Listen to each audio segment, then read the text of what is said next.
You gotta see this. This is the Gateway Plaza. I'm not sure where it's at. I'll find out and then I'll put it at the end of this, but we're gonna go tour the inside. It's something. You get that, Homestyle Express, Arby's, and Dunkin' Donuts. And then down there it's Baskin Robbins, 31 flavors, pizza, wings and subs. Quite a place here.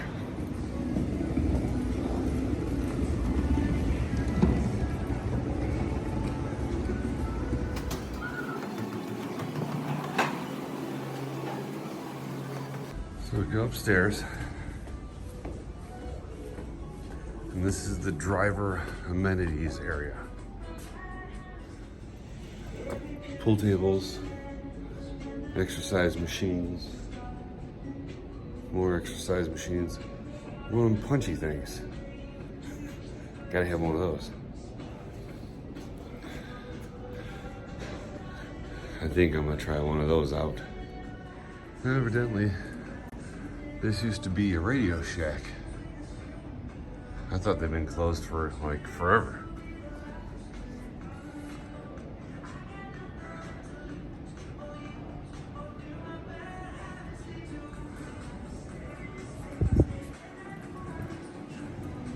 That's where we came in at. And if you come down this hall, you get separate restrooms here.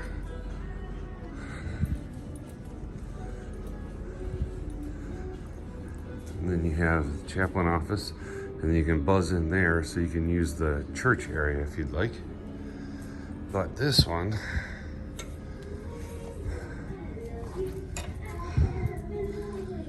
is the TV room. So you can come in here and watch TV.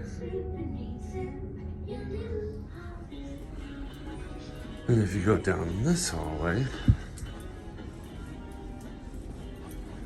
this is huge.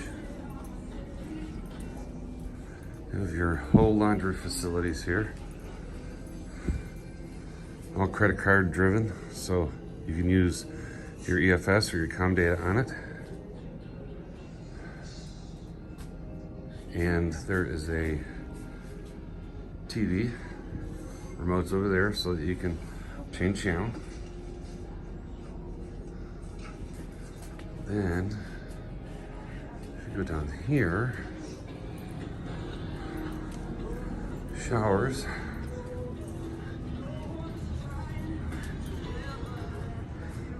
It's a whole hallway of showers. And the shower looks like this. Stainless steel sink is kind of weird, but pretty nice.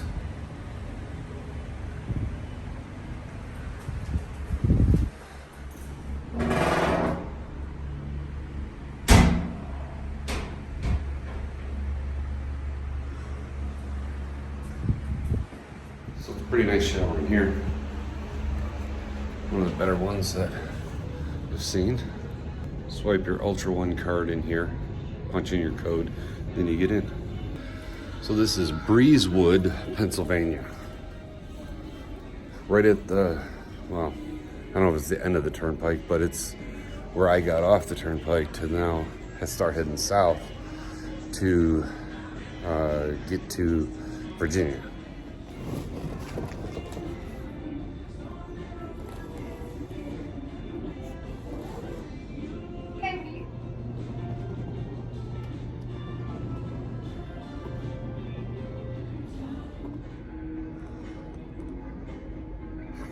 I could sleep here, but it'll probably start beeping and kick you out pretty soon. All right, I think it's time for bed. So it's 32 degrees out here, and now it's time to get some Z's. Good parking here. Not really a whole lot of other stuff going on this side, which is surprising. And then here is my humble abode for the night. If I lay diagonal, then I can completely stretch out. But usually when I sleep with like one leg hanging over the edge here. I move this seat forward all the way and then stand the back straight up. And it creates a hole right there. Down there is where I throw my dirty clothes and stuff. I put it down in a bag down there. That's where it gets stored. The only thing I'm going to have to take care of when I get home is I think these shrunk or something over time. They're not as tight as they once were. So I think I'm going to make another set and make them just a smidge bigger because of the light on here. I don't know if I can not screw up the camera but block the light. Sorta, I can. But you can see light through the edges. And I think that what I'm going to do with them is put the black screen on them like this. It does make them a little stiffer and a little more substantial, so I think I'm going to do that to these side ones. I might even do it to both sides, so from the outside you don't see the silver. I leave these back ones in all the time. The front ones I take out, obviously, but the back ones I just leave in. So I think I'm going to put black on both sides.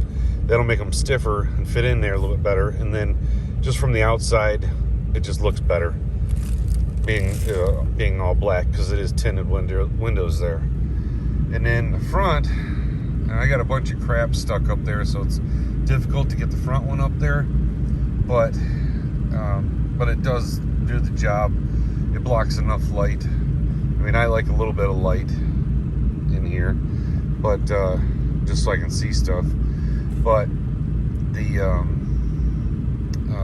it's just one of those cheap ones that go in the front window, and I just unfold it and shove it in there. And now, while I'm in here, I can flip on this light. It's red, and I can see, and it doesn't mess up my night vision, so I can just flip it on in the middle of the night in case I need to see something. If I really want to be blinded, I can flip on the other side map light, and it's an LED, and it's really stupid bright, but it at least allows you to see stuff. And then in the front, I have the same thing. I have a red one on that side and a red one on that side, so you can see stuff. You can see over here, and then, you know, be able to get stuff if you need stuff. Now up there, I leave my camera going, and then do this, and I move the camera down so I can see the bed of my truck and if there's anybody back there messing with the stuff. I have landed in Oklahoma City at a Flying J here, and I'm gonna try to get into the shower and get rid of some of this stuff. It's late though. I'm tired.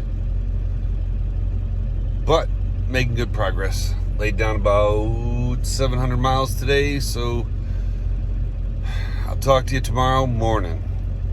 Gonna get some food and a shower and then call it a night. Whoo! Feel lots better now. After all the truck stops that were out of cold water because evidently it's stuck on a boat out in the Pacific Ocean and China didn't send it to us in time or something. I don't know, but they were out of cold water at one. The other one, they were being remodeled, and then the other one, something else was broken. They had the bathrooms in a trailer outside. It's been a nightmare, but it's been too long since I had a shower. That shower was awesome. It's one of those showers, if you've never had one like this in one of these truck stops, you just have been missing out because they're awesome. It's like standing under a waterfall on a Pacific island, only it's hot. It just floods you. The water comes out so awesome. I wish I had a shower like that at home. That was incredible. The only real downside was it had two temperature settings. One was pain and the other one was lava. But I'd rather have it too hot than too cold. I mean, eventually I did get it. You really had to mess with it. It was like, eat, and that was cold, and then eat, and that was burn your skin off. So I finally got it, and it was perfect, and it was awesome. And I shaved it all off because I'm tired of my son calling me Pedro all the time. I'll Pedro his ass into next week. And I'll say it to his face. I ain't scared. But it's all gone. That took a little while. But now I'm going to kind of hang out for a little bit because someone lost something out of their car here at the Flying J. And I'm sure they're going to come back for it if they notice that they're missing it. And I told the people inside that if they come back looking for something, and I'm parked out here in a big white truck that says Haul and Pause on it, you can't miss me. I'm straight out the front door. And we'll wait and see if they show up to pick it up. I don't know, maybe in the middle of the night I'll get a bang on the window and they'll show up. That'll be my luck. But I don't want to give it to the clerk that's in there.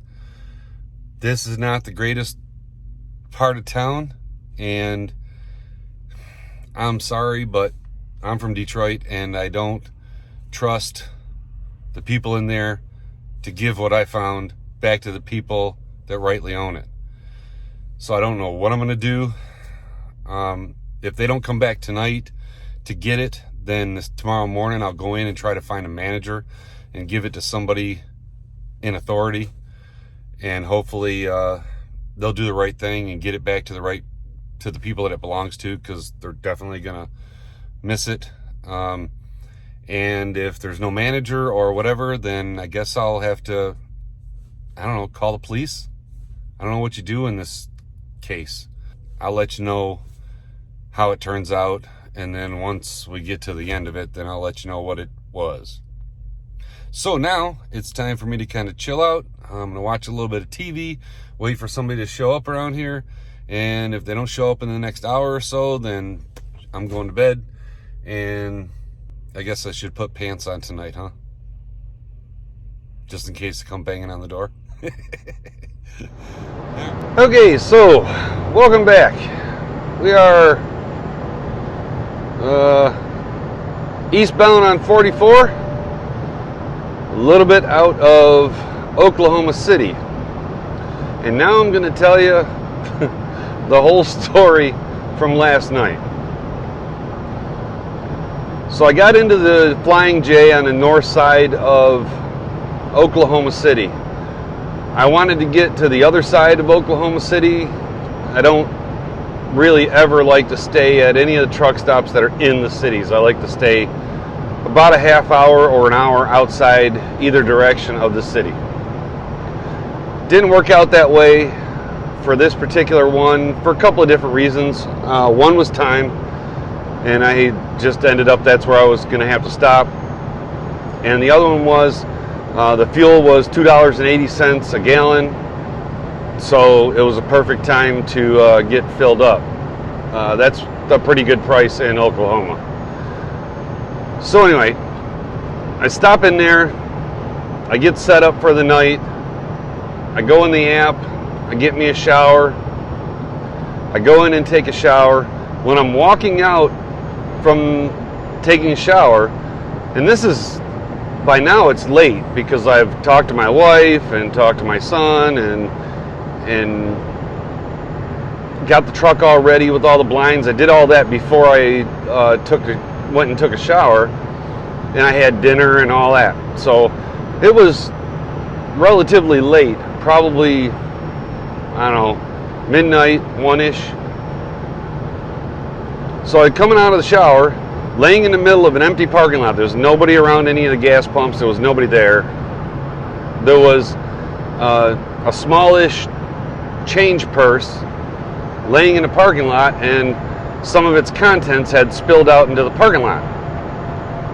So I walk over to it, I pick it up, I look at it. It's kind of weird. I open it up. There's nothing identifiable inside of it, but inside of it is 41 of these. It's a Kennedy 50-cent piece in a plastic container. There's 41 of them in there. So I look around, there's nobody there. So I go back into the Flying J, and I mean, nothing against the midnight clerks, but a midnight truck stop clerk in a big city, in the inner city, I'm not leaving the purse with them. So I tell her I found something that somebody's going to come back for out in the parking lot, and if they come back looking for something that they lost and they're all panicked, tell them right there, white truck that says Haul and Pause on it. I was parked straight out the door in one of the parking spots because I'm unloaded, so I just parked in one of the regular car parking spots. I said, tell them just to come out, bang on the window, and they can identify it. I'll give it to them. She says, okay, no problem. So I go back out, I'm drinking some coffee and just kind of cooling off from that blazing hot shower, and a police officer rolls through the parking lot there at the truck stop. So I flag him down. He thinks that I've been robbed by a lot lizard. And I'm like, oh, this is not inspiring confidence. And I said, no, I just found something valuable in the parking lot, and I want to know what you think I should do with it. He said, the best thing to do is give it back to the gas station and let them hold it, and the person will probably come back. And I said, that's what I was thinking too. And then he says, but I wouldn't do it right now. I'd wait till the morning. He says, you're sleeping here, right? And I said, yeah. And he said, I wouldn't do it till the morning when there's a manager there. Give it to a manager. He says, I wouldn't give it to a midnight truck stop clerk. Not around here. I'm like, more confidence. So I said, no problem. He says, I'm not going to take a report right now. Start with the truck stop. Okay. So I pack up, I go to sleep. Nobody bangs on my window for the night. And the morning comes, I go in, get the manager, I show him what I got. He says, call the police. I don't want to deal with it. He says, we get crap lost here all the time. Nobody ever comes to claim it, and then we have to file police reports and get it to the police. And he says, it's a big pain in the ass. He says, it's probably some kids stole them from their grandma, and they're not going to come back for it anyway. So I was like, okay, great. Oh, let's back up a little bit. When I'm talking to the police officer at like 1:30 in the morning, and he's saying, don't give it to the clerk, and he's patrolling and stuff, I said, is it safe here? I've never been here. Is it safe? And he says, well, you're parked under this light, you'll probably be okay. Probably. So I'm like, what is the light gonna do? Jump down and kick somebody's ass that's trying to jack me? That's what I said to him. I said, what's a light gonna do to a criminal? And he says, well, you know, they're scared of lights usually. Since when are criminals afraid of the light? Kennedy, the guy on the coin, was murdered in the light. And so was the guy that allegedly murdered him. He says our bigger problem are the lot lizards and people getting robbed back there in the truck parking area. And it was like pitch black in the truck parking area. So I said, well, you're not inspiring much confidence for my sleep choices tonight. He says, "Oh, you'll be fine tonight. We're going to be through here about every hour." He says, "We usually do this for about a week, and then it chases all the criminals off and the lot lizards, and then it'll be fine for another 2 weeks, and then we'll have to start it back up, come through here every hour for about a week, and then it'll straighten up again." Still no confidence here. So he says, "You'll be fine. We'll be through here every hour. You won't have a problem." I said, "Okay." After the manager tells me he's not going to deal with it and he wants me to call the police, I call the police. I tell them that I have 40 or 41 of these 50-cent pieces, and he says, quote, "You're calling the police for 20 bucks?" I said, "Well, yeah, they could be. Would you call us if you found a $20 bill laying in the parking lot?" And I said, "No, probably not." And he said, "Exactly." And I said, "But they could be more valuable because they're in the little plastic collector thingies." He says, "I can't send a patrol car out right now for 20 bucks." And I was thinking to myself, well, it's actually $20.50, but still, I didn't want to say that and then get tased or something. So he says, "You can bring them to the police station and we'll fill out a report." And I said, "I don't even know where the police station is. I'm from Michigan." And he says to me, "Oh, well, congratulations on your 20 bucks. It'll help pay for the toll road going back to Michigan." And I said, "Seriously?" And he says, "If the gas station doesn't want it, we don't want it." And I said, "Okay." He says, "Well, you could post a thing on Facebook that says that you found it." And I said, "I'm from Michigan, not Oklahoma. If I post it on my Facebook, nobody in Oklahoma is going to see it." So I guess when I get home, I'll join a northern Oklahoma, wherever I was at, I'll have to look it up, like one of those sales groups, and then I'll post it on there if somebody lost something at the gas station, and if they can identify it, because there is a couple of identifying markers, like on the case itself. There's some stuff written, and if these are theirs, they'll be able to tell me what's written on the case of a couple of them or a few of them. And they'll be able to tell me or describe what the purse looks like, or they should be able to. It's just a little purse, but it's identifiable. So I tried. I don't know if it'll get back to its owner, but we'll figure something out. It was just a weird night.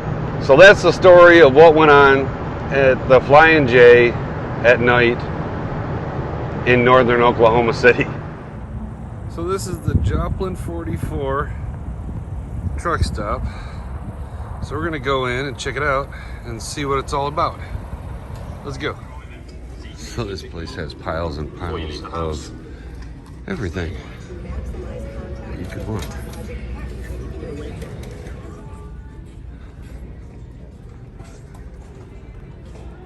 And some stuff you don't want. Here's something that every trucker needs. A Millennium Falcon waffle maker.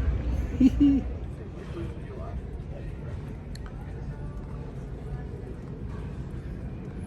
could spend a long time here. So I don't know how I ever missed this truck stop. This is the Joplin 44 truck stop. It's a lot like the IO 80 full semi inside. I'm gonna be here for a while.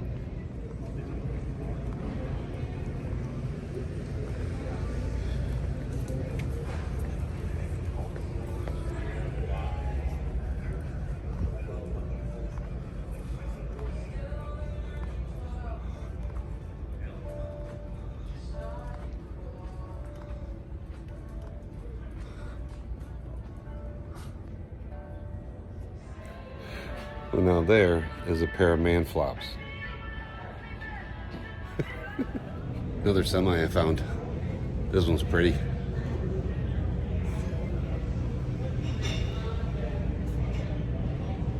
Tires are dirty. And then you have the custom shop over there where they will do custom embroidery and vinyl cutting while you wait. You could have like that kind of stuff done on a hat or a shirt or a jacket or just about anything. So that's the Joplin 44 truck stop. It's on 44, obviously, right about on the Missouri line. I mean, Missouri line is like just a little bit down between Missouri and Oklahoma. Pretty cool. It's a lot like the Iowa 80. There's, I don't know, Taco Bell and a Pizza Hut, Caribou Coffee. There's Dairy Queen in there, Orange Julius stand. There's the Iron Skillet restaurant. Then they have the front gas station kind of area. Then they have a middle kind of gift area. And then you go down the stairs into the truck area where it's all the chrome stuff and lights and everything else that you could possibly want for your truck. Pretty cool place. Wasted a lot of time there. Got to get on the road and get burning it up. Talk to you later.